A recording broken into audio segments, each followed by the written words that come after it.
I guess most of us have probably known someone in the group around us where you thought, mate, you're going to end up in prison. It might have been their temper or their arrogance, their light-fingeredness, but whatever made us say that about a person, it wasn't that they were being the kind of person that Jesus is. During the last 9 weeks, we saw that Jesus is the Word that speaks the world into being.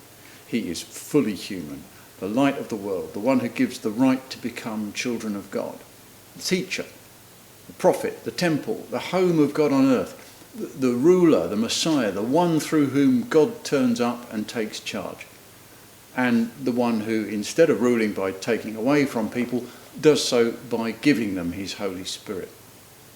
Now, we will take a 2-week break over Christmas, but here's something to think about meanwhile. All that we've said, all that, doesn't apparently describe someone you'd expect to wind up in a condemned cell. Or does it? What possible objection could there have been to him? How could such a person become public enemy number one? It's very hard to understand. What charges are you bringing against this man? Asks Pilate very reasonably in John 18:29. It's clearly not anything he's done, because they had great difficulty in coming up with an excuse to kill him. It's obviously to do with who he is. Well, yes. And that is a problem how? Well, it was a problem because of who they liked to think that they were.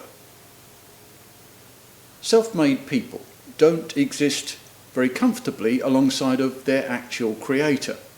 His presence makes it impossible to maintain the illusion. They had their own version of what it meant to be human. He contradicted it. They thought they could already see perfectly clearly enough to live by, no need for his light in their lives.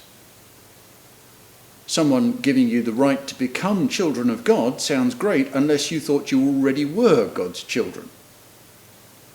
They had teachers, could do without prophets making a nuisance of themselves, thank you.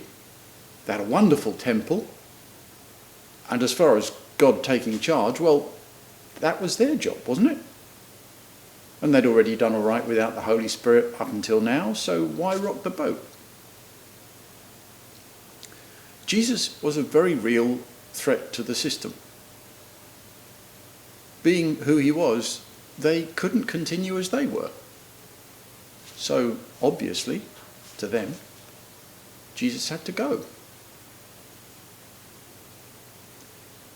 So what about us? If we want to really know Jesus, we'd better realise this. Everybody who knows Jesus ends up changing as they get to know him. And that is challenging, because we also have already got workarounds in place in our lives for everything that he actually is. And the question will be, what will you and I do with those workarounds as we begin to encounter him? If you have been, thank you for listening.